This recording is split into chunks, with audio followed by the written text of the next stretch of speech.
Rejoice and be glad. Your reward will be great in heaven. Alleluia, alleluia, alleluia, alleluia.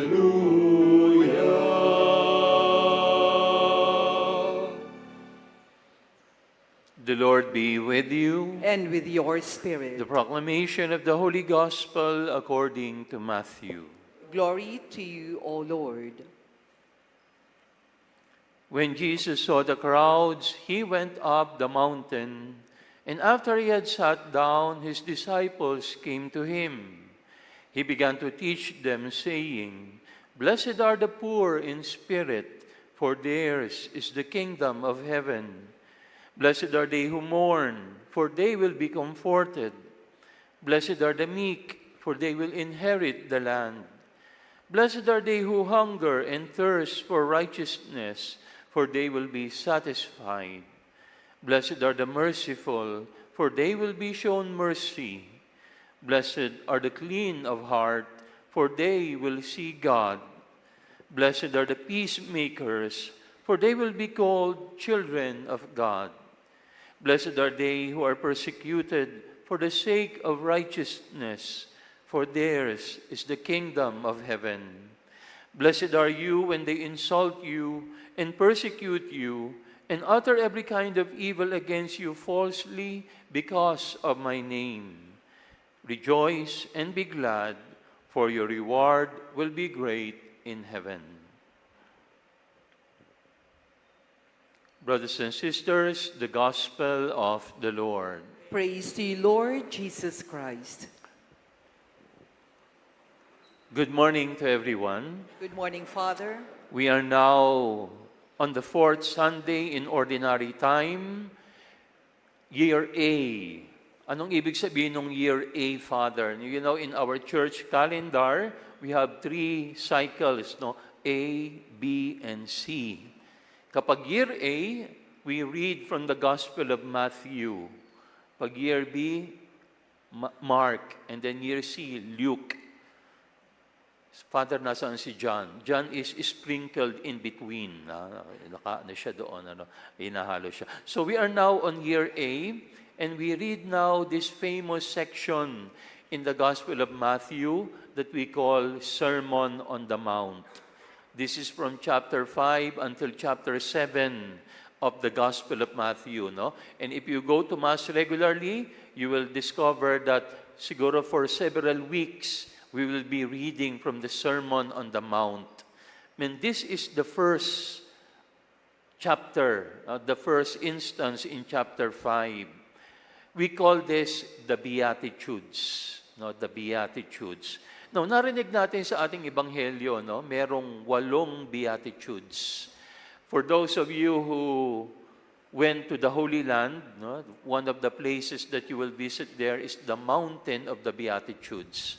And there is a church that they built with 8 panels, no, dun sa ceiling, no? At doon mo makikita yung 8 Beatitudes na nakalagay dito, no? Blessed are the poor in spirit, blessed are they who mourn, blessed are the weak, and so on and so forth. But what is interesting in the Gospel, especially in Matthew, is that Matthew wants to present Jesus as the new Moses. He is the new lawgiver. Why new Moses? Because remember, in the Old Testament, it was Moses who gave them the 10 Commandments. Now, in the New Testament, Jesus will give them the new commandment. No? We call it the Beatitudes. In the Old Testament, Jesus gave them the law on a mountain. And now, in the New Testament, Jesus also went up the mountain. Ang sabi dito, when Jesus saw the crowds, He went up the mountain. Hindi naman talaga siya bundok na bundok, no? Pero it's an elevated place. And then He taught the people. No? No, kaya nga makikita nyo sa simbahan, ganun din lagi. No? Usually, the place of proclamation is elevated. No? Parang ngayon, I'm elevated, nandiyan kayo. No? So it's a symbol of the Lord teaching His people and His people listening to the Lord. No? Because we all need to listen to God's Word. Hindi po natin pag-uusapan ngayon yung 8 Beatitudes. 8 yan no? So if I speak about them, abutin tayo ng tanghali. No? Siguro kung tayo ay nagre-retreat or recollection, I can speak about them. But I would like to focus on the word that Jesus used. Paulit-ulit narinig natin, sabi dito, blessed are the poor in spirit, blessed are they who mourn, blessed, blessed, blessed, blessed, 8 times. The Hebrew word that was used for blessed is ashrei. At ang ibig sabihin ng ashrei is good news. Sometimes it can even mean happy. No? Now, when ashrei was translated in Greek, ang ginamit na salita ay Makario. Makario. Meron ba ditong ang pangalan ay Makario? No, wala. Ang ibig sabihin ng Makario ay blessed. Blessed. No? And then in Latin, Makario is beatitudo. Beatitudo. Kaya in English, it became known as the Beatitudes.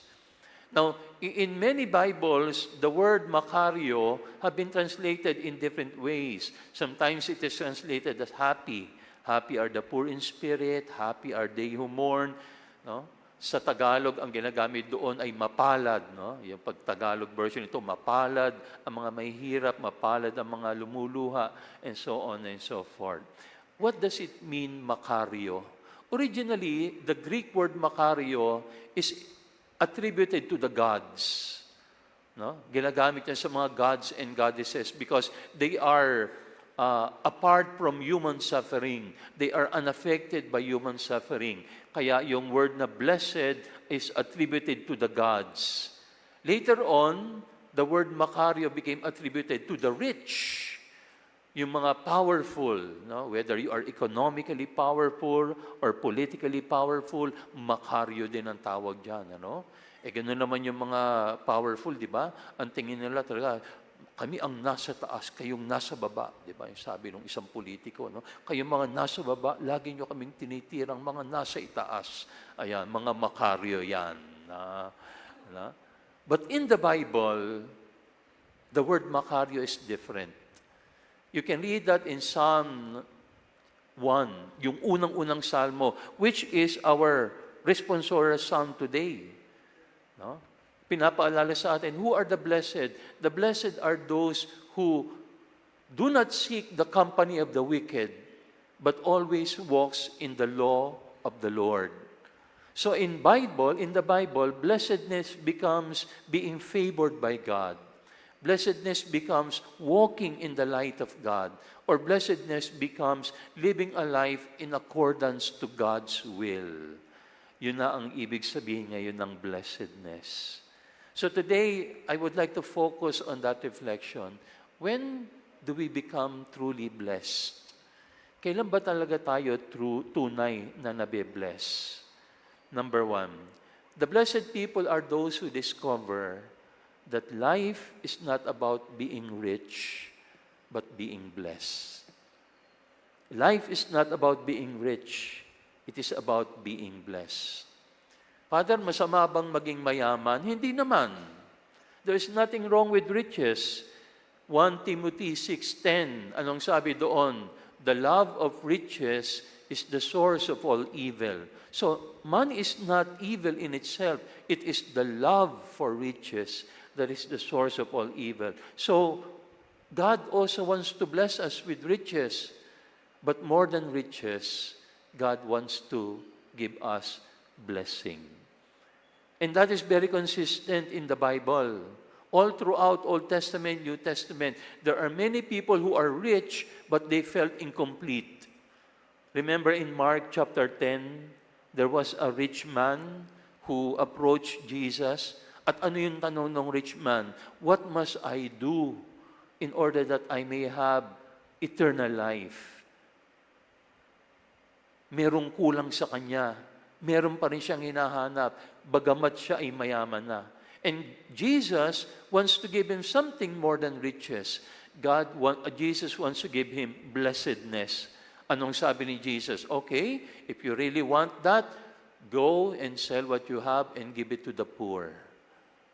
Anong ginawa ng mayaman? Sabi ng gospel, he went away sad because he cannot do it. He wanted to be rich, but he did not want to be blessed. Kaya nakakalungkot yan. I think that rich man is a symbol for all of us. Marami sa atin, we want to be rich, but we do not want to be blessed. Pinapaalala sa atin, no. Aim not only for riches, aim for blessedness. Why? Because riches has its natural danger. Kaya nga in the first line of the gospel, Jesus said, "Blessed are the poor in spirit." Hindi naman talaga masama na ikaw ay mayaman, but hopefully, you are still poor in spirit. Because what does it mean to become poor in spirit? You recognize that riches is not your God. That our riches should not be our God. That is what it means to be poor in spirit. Kasi when we begin to look at riches as our God, what will happen? It will cloud our mind, it will corrupt our heart, and it will chain our life.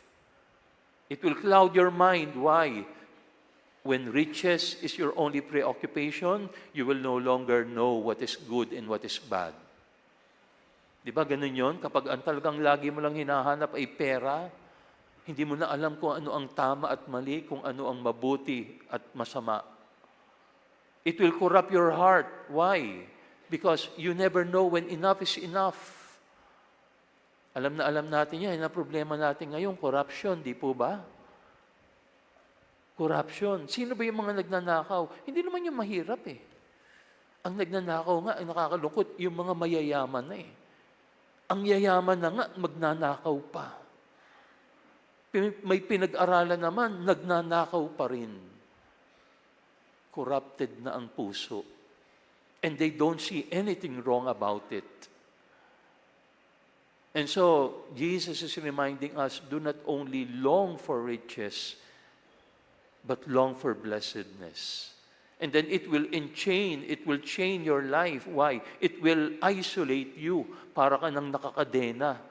Hindi ka na makakilos. Dahil they are no longer your possessions, they will begin to possess you. So today, Jesus is telling us, be poor in spirit. Because when you are poor in spirit, it is easy for you to detach yourself from your riches. Remember, anong sinabi ni Jesus dun sa rich young man?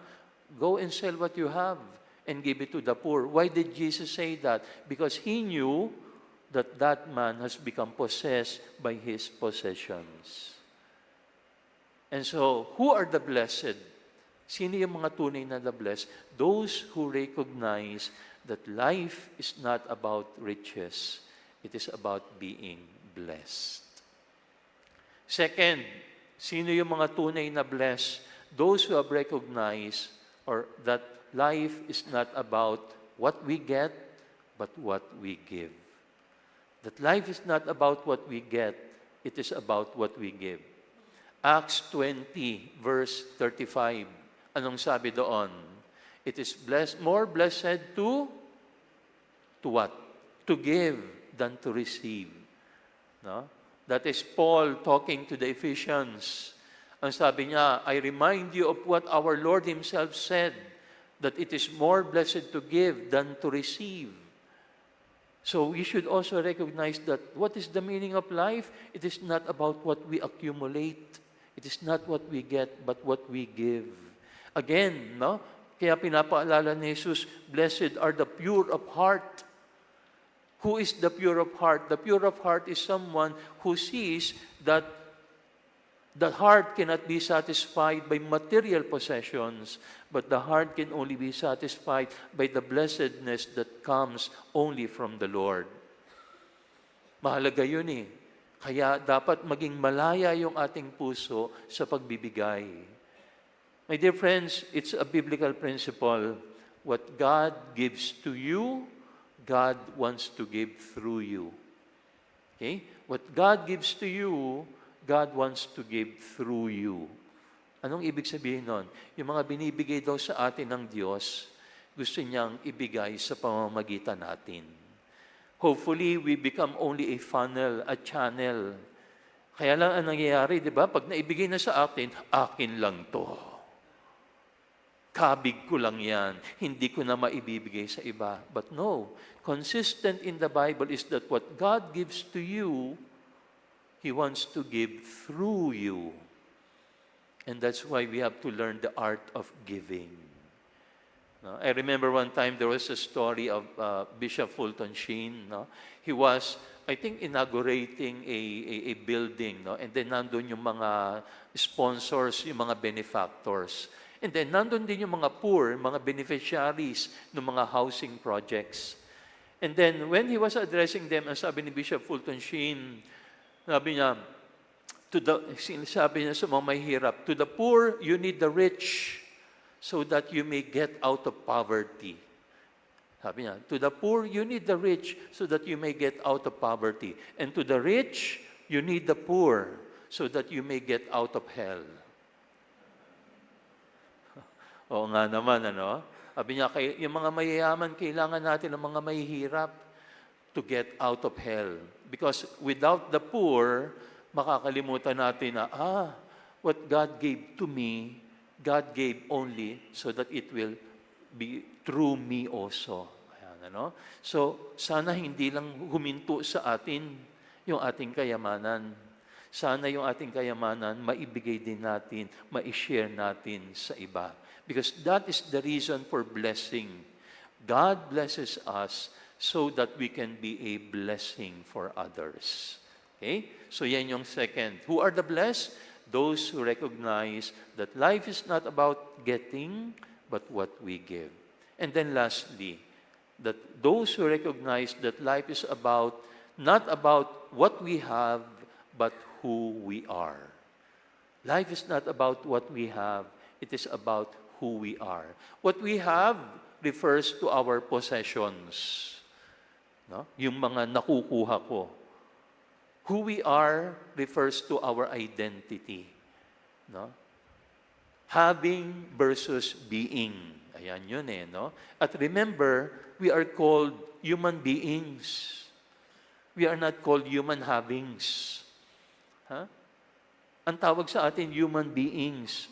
Ano ibig sabihin nun? Mas mahalaga yung who we are, not what we have. Eh di ba minsan yan ang nangyayari? We measure our worth, we measure our importance by what we have. Mas ginagalang natin ang iba, mas ginagalang natin ang ating sarili by our possessions. Branded ba yung shirt mo? Pag branded ang shirt ko, I feel better. No? Kakausapin kita kapag naka-Rolex ka. No? O kung naka-Gucci ka, yan, pwede mo akong kausapin. Otherwise, don't talk to me. We measure our worth by what we have. Mali. We measure our worth by who we are. And what does who we are mean? Our being. Kung sino tayo. Kaya ang sinabi dito sa Beatitudes din, blessed are the peacemakers, blessed are the pure of heart, they will be called children of God. That is the ultimate source of our blessedness and dignity, that we are all children of God. Kaya ganun yung ating ipanalangin na sana, Lord, alisin mo yung aking pagtingin. No? Sa mga bagay na makamundo, pero ilagay mo ang aking tingin sa mga bagay na makadiyos so that I will recognize that you are calling me to become a child of God and not only a citizen of this world. So brothers and sisters, today, for 8 times, Jesus said, blessed are you. Blessed, blessed, blessed, blessed. Let us say to the Lord, Lord, I want that blessedness. I want you to bless us. And how will that happen? Recognize the 3 simple things. That life is not about being rich. It is about being blessed. It is not about what we have. It is who we are. And it is not about getting, but giving.